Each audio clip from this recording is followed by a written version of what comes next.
sebuah catatan kita semuanya, teman-teman yang duduk di sini sebagai sebuah nakoda untuk armada, karena seluruh aktivitas kegiatan perjalanan itu menentukan adalah kita.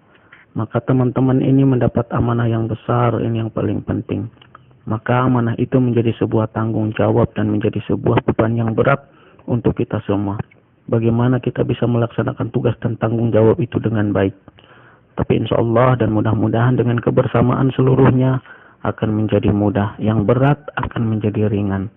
Yang susah tidak jadi sulit ketika itu bisa kita pikul bersama.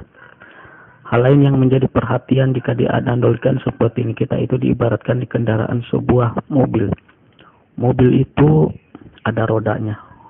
Roda depannya, roda belakangnya harus seimbang. Roda kanan, roda kiri harus seimbang. Besar kecil harus sama. Ukuran tekanan udara juga harus sama. Kalau yang 135, yang 140 itu memang bisa berjalan, tapi yang kasih kan nggak enak. Apalagi kalau bannya bocor atau bannya benjol-benjol, pasti nggak enak. Nah, itu ibarat kita menjalankan lembaga ini. Bagaimana ini kita bisa formulasikan menjadi sebuah sistem yang kita harapkan ini akan menjadi patokan pola seluruh aktivitas yang ada. Sehingga kita sistem sudah kita bangun, maka kita tidak ketergantungan pada satu di antara kita karena sistem sudah kita bangun. Apakah itu saya, teman-teman? Jadi tidak ada istilah kalau misalkan saya tidak ada atau kalau si A tidak ada, sekolah itu tidak jalan, tidak. Bagaimana sistem itu dibuat, ada atau tidak ada kita, sekolah itu tetap jalan. Amanah itu harus tetap jalan, ini yang kita bangun bersama.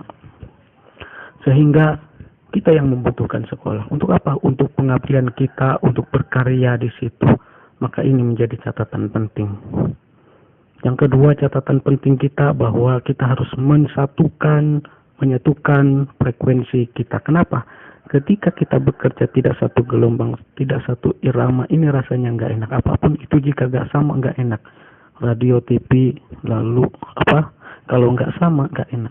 Channelnya nggak sama, maka kuncinya kita bangun komunikasi yang baik di antara kita. Ini yang kami tekankan di dalam sebuah tim. Kebersamaan harus kita bangun. Rasa memiliki kita, teman-teman, kita munculkan sehingga tanggung jawab yang besar ini kita bisa pikul bersama-sama. Tanggung jawab bersama. Jangan mentang-mentang biarin aja ada si A, biarin aja ada si B, biarin ada ininya, karena kita percaya ya semuanya. Itu adalah kita yang menjalankan. Kita itu sebagai otak, kita itu sebagai motor penggerak, kita itu sebagai jantungnya ada di kita. Maka jika jantungnya sudah sehat, bekerja dengan baik, insya Allah nanti darah itu kan akan tersalurkan dengan baik, sehingga dari kepala sampai dengan kaki akan sehat karena mendapat asupan yang baik. Maka mindsetkan di bawah pikiran sadar kita bahwa teman-teman adalah motor penggerak. Kita adalah pemimpin. Kita adalah pemimpin buat anak-anak kita, pemimpin buat diri kita. Ya, yang bagus akan menghasilkan tim yang bagus. Tim yang bagus akan menghasilkan output yang bagus. Ketika dibalik output yang tidak baik, pasti adanya tim yang tidak baik. Adanya tim yang tidak baik, tentu kepemimpinannya, tentu kitanya yang tidak baik. Ini yang harus kita kuatkan. Kepemimpinan yang baik itu akan menghasilkan tim yang baik. Tim yang baik akan menghasilkan output yang baik. Maka ini berkesinambungan dan berkaitan erat hubungan ini. Hal yang perlu ditanamkan adalah bagaimana kemudian di dalam lingkungan kita, di dalam lingkungan sekolah kita, di dalam lingkungan kerja kita, ada kenyamanan yang harus kita ciptakan. Sekolah itu adalah rumah kedua. Sekolah setelah rumah kita. Ya, maka bagaimanapun juga kewajiban kita dalam memberikan kenyamanan di rumah kita, di sekolah kita itu sesuatu yang mutlak. Sebelum sesuatu itu dimulai. Kenapa?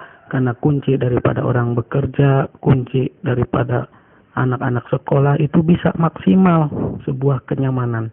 Siapapun itu, baik saya ya, kemudian teman-teman, hal yang paling mahal yang tidak bisa dibeli itu adalah kenyamanan. Berapapun kita digaji guru-guru ya digaji, kalau mereka nggak nyaman tidak akan menghasilkan yang maksimal. Maka kenyamanan itu harus kita tumbuh kembangkan, ya kita pelihara kenyamanan itu. Kenyamanan itu banyak. Bagaimana cara berkomunikasi kita, bagaimana cara kita bekerja sama, bagaimana cara kepemimpinan kita, kepemimpinan untuk diri kita sendiri, kepemimpinan untuk anak-anak kita. Ini berpengaruh dan ini butuh sharing, butuh masukan teman-teman semuanya. Maka harus ada sebuah koordinasi, ya, koordinasi antar teman, antar sesama, antar bagian lain sebagainya. Kembali ke kenyamanan. Kemudian bagaimana kita di dalam kita, terutama untuk memunculkan sebuah kenyamanan, terutama kita bicara di tataran kita dulu internal. Orang yang diamanahi di sini sebagai tanggung jawab kita masing-masing. Ada yang jadi ini, ada yang itu, dan ada kita sebagai kepemimpinan untuk diri kita, untuk yang lainnya. Bagaimana kita saling percaya. Jadi kepercayaan itu perlu ditumbuhkan semuanya. Si A dengan si B, si B dengan si A dengan si C dengan si D, ya, dan lain sebagainya. Ya, trust ini yang paling utama di dalam membangun sebuah organisasi yang baik. Maksudnya apa? Ya, kalau ada kekurangan atau lebihnya, itu jangan diomong di belakang. Ini bentuk kepercayaan kita pada teman kita. Karena kita adalah satu tubuh. Ini adalah adat yang harus kita junjung tinggi. Asas kepercayaannya. Jadi rusaknya kita itu tidak percaya sama orang. Lembaga rusak karena kita tidak percaya sama orang-orang di dalamnya. Bagaimana kita bisa memberikan kepercayaan kepada guru-guru bila di tim kita juga tidak saling percaya? Bagaimana kita memberikan kepercayaan kepada siswa jika di guru-guru di kita juga tidak saling percaya? Maka trust ini harus ada. Trust ini harus tumbuh. Ketika percaya sama tim kita, insya Allah, ya, insya Allah bisa. Kepercayaan itu ada karena adanya dorongan, ya. Kita bekerja sendiri itu, ya, capek, benar nggak? Pekerjaan kita itu terlalu banyak. Kalau kita pikirkan, makanya perlunya kebersamaan di sini antar tim supaya bisa berjamaah, bisa bersama-sama. Nah, setelah ada trust, kepercayaan, yang paling penting adalah keterbukaan. Ketika ada hal-hal menyangkut hal-hal apapun itu, harus ada keterbukaan. Maka ada forum, evaluasi, musyawarah. Masalah-masalah itu kalau dipendam, itu tidak disampaikan, ini nanti akan jadi bom waktu, akan meledak. Maka kita tidak ingin seperti itu. Jika ada masalah, kita lakukan kita bicarakan solusinya bagaimana, seperti apa, terus seperti apa pola-pola yang kita kerjakan seperti sehingga terbangun dengan sendirinya. Trust, kemudian keterbukaan, saling support, itu jangan ada lagi penyakit. Ini penyakit, teman-teman, penyakit di dalam sebuah organisasi. Penyakitnya apa? Kita sering membicarakan teman kita sendiri, kekurangan-kekurangannya pada orang lain. Itu penyakit sebetulnya. Kenapa? Sesuatu yang tidak membangun. Kalau ada kekurangan dari saya, kemudian dari teman-teman, ya, dari siapapun, ya, kita buka, ya, kalaupun tidak langsung ke yang bersangkutan, ya, sehingga bangunan trust dan keterbukaan itu ada. Sama, ya, halnya ketika kita bersama dengan guru-guru, ya, tetapi ini, ya, terkait kenyamanan. Jadi ada kenyamanan itu, ada sebuah trust, kepercayaan, dan keterbukaan. Apapun itu masalahnya harus diketahui oleh tim. Silakan dibuka. Kepercayaan yang kedua, keterbukaan. Ciri-ciri seorang pemimpin yang baik itu dia terlepas dari kepentingannya sendiri. Itu yang paling penting. Ketika kita membuat sebuah keputusan, itu jauhkan dari kepentingan pribadi. Itu adalah sebagai ciri kita sebagai salah satu pemimpin. Kemudian setelah kenyamanan kita tumbuh di kita atau di teman-teman, maka disampaikan bahwa ada gaya teman-teman, gaya kepemimpinan teman-teman di dalam menghadapi dinamikanya. Teman-teman di dalam menghadapi persoalan yang ada. Maksudnya apa? Guru-guru itu banyak. Kita dihadapkan dengan berbagai macam karakter, dengan banyak dinamika, maka perlu seni di dalam kepemimpinan. Di dalam menghadapi masalah yang ada, kunci utama kenyamanan itu adalah masalahnya dengan tidak menghilangkan rasa kenyamanan itu. Masalah ada bisa kita selesaikan. Maksudnya mungkin ada guru-guru yang tidak nyaman dengan kebijakan kita. Menyikapi sesuatu kepada teman-teman kita sendiri, baik itu guru antar kita, terutama guru. Kenapa begitu? Karena kita juga pernah jadi guru. Dan pada saat ini kita dipandang sebagai atasan, walaupun kita sampaikan tidak begitu, tapi kenyataannya memang dipandang seperti itu. Makanya dinamika yang kompleks dan banyaknya karakter teman-teman harus ada seni leadershipnya. Jadi gaya kepemimpinan teman-teman harus di-upgrade. Ya, kita nggak usah diajarkan cara itunya. Pastikan kita punya sikap merasa dirinya sama, kita tidak ada bedanya. Sebagai sebagai tim ketika ngumpul ya sama, tidak ada rasa canggung-canggung. Ini yang kita harapkan.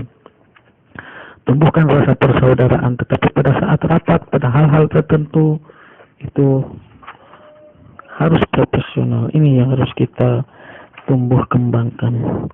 Batasan-batasan itu memang ada, baik itu dari OBS, safety, satpam, karena kita semuanya punya tanggung jawab yang sama, yaitu mendidik anak-anak. Cuma tugasnya yang berbeda. Dan hari ini kita diamanahkan untuk yang lebih besar. Itu teman-teman, yang pertama sebuah kenyamanan, yang kedua sama ya, kita anggap sebagai sama, egalitarian. Itu kita coba tumbuhkan, karena prinsip kita siap memimpin dan siap dipimpin. Pada saatnya nanti kita juga siap dipimpin, jangan siap memimpin saja ya. Pada saatnya kita dipimpin, kita tidak siap, itu salah. Maka ketika sikap egalitarian kita tumbuhkan, kita tidak ada beban. Mau kita jadi guru, mau kita jadi kabag, manajemen, semuanya sama. Ini harus kita tumbuhkan. Terakhir, kita itu dilihat, kita itu diperhatikan oleh teman-teman yang lain, oleh wali murid, oleh siswa. Jadi seorang pemimpin itu harus memberikan contoh yang baik. Maka saya katakan tugas kita lebih berat. Kenapa? Karena kita adalah sosok yang paling dicontoh dari teman-teman. Baik itu dari disiplinnya, dari tugasnya, dari baik, dari tanggung jawab atau yang lainnya. Tugas kita lebih berat, maka 3 prinsip ini di sebuah organisasi harus kita tumbuh kembangkan. Yang hari ini diamanahkan, tugas yang berat bisa kita jalankan bersama. Karena sekali lagi, kalau bekerja sendiri itu lelah, bekerja sendiri itu capek, maka jangan pernah teman-teman kerja sendiri. Jangan kuenya aja yang dibagi-bagi, tapi kerjaan juga dibagi-bagi. Ini barangkali sebagai prolog bagaimana kita menjalankan roda organisasi ini dengan baik. Jangan pernah putus untuk berimajinasi. Jangan pernah putus untuk bermimpi, teman-teman semuanya. Karena kekuatan kita adalah imajinasi kita. Imajinasi kita ya, yang dulu tidak pernah terbayang. Kita punya sekolah ya sampai tahun ke sekarang, kita tidak terbayang punya seperti ini ya. Dari awal kita tidak ada harapan, Allah punya cara lain. Ini imajinasi kita, dan imajinasi kita harus kita rawat, kita bangun ya. Itu teman-teman, bagaimana kita buat inovasi-inovasi dengan pengembangannya sehingga kita tetap eksis. Bertahannya kita karena ada inovasi-inovasi yang kita lakukan. Maka harapannya jangan puas dengan apa yang sudah kita lakukan. Dengan pencapaian hari ini terus berlanjut. Kita belajar dari sekolah-sekolah yang layak kita adopsi untuk menumbuhkan inovasi-inovasi dan berkolaborasi dengan dunia luar. Alhamdulillah ya, ini sebuah inovasi kesuksesan. Lalu ini sebagai informasi supaya kita berharap sama Allah untuk kita kuatkan inovasi itu untuk menguatkan kita. kita berkolaborasi dengan yang lain dari segi pendidikan, ya, kekuatan kerjasama kita bangun, jejaring itu kita kuatkan supaya terus berkembang. Ketika kita diam, puas dengan hasil yang kita capai sekarang, udah, ya, tapi terus bangun kolaborasi dan pihak-pihak luar, insya Allah akan selalu mengokohkan lembaga kita di sini. Kita harus berani terima tantangan. Kalau dalam dunia bisnis, jangan takut rugi, karena ini bagian dari kita belajar. Dan kolaborasi itu tidak begitu saja, harus ada analisa yang kuat, ya, butuh waktu, ya. Ini bagian dari kolaborasi. Insya Allah tantangannya memang cukup lumayan. Bagaimana kita bisa menerima tantangan ini? Inovasi itu harus kita lakukan terus supaya kita tetap eksis dan bertahan. Mengutip dari Pak Anies Baswedan, tidak hanya karya-karya saja, tapi urutannya gagasan, dari gagasan narasi kemudian kerja. Jangan kerja-kerja aja tapi tidak punya narasi dan gagasan. Kita nanti membangun perguruan tinggi, ya, ada analisanya, tekniknya seperti apa. SMA aliyah misalkan, ya, harus kuat. Ini dinilai dari gagasan dan narasi. Mengutip dari Stephen L. Covey, jika kau ingin melakukan perubahan kecil dalam hidupmu, rubahlah perilakumu. Jika kau melakukan perubahan dahsyat dalam hidupmu, ubahlah paradigmamu. Kita ubah paradigma kita berpikir, sehingga sebuah imajinasi itu harus kita munculkan, sehingga Allah akan bersama sesuai dengan prasangka hambanya. Maka mudah-mudahan teman-teman yang ada di sini untuk saling menguatkan, menjalankan amanah yang besar ini, sehingga yakinlah apa yang dilakukan hari ini sebagai amal baik kita di yaumil akhir. Dan lembaga kita hanya sedikit memberikan apresiasi buat teman-teman, tapi Allah akan memberikan jauh lebih besar dari janjinya apa yang dilakukan teman-teman hari ini. Hadanallahu wa iyyakum ajmain. Assalamualaikum warahmatullahi wabarakatuh.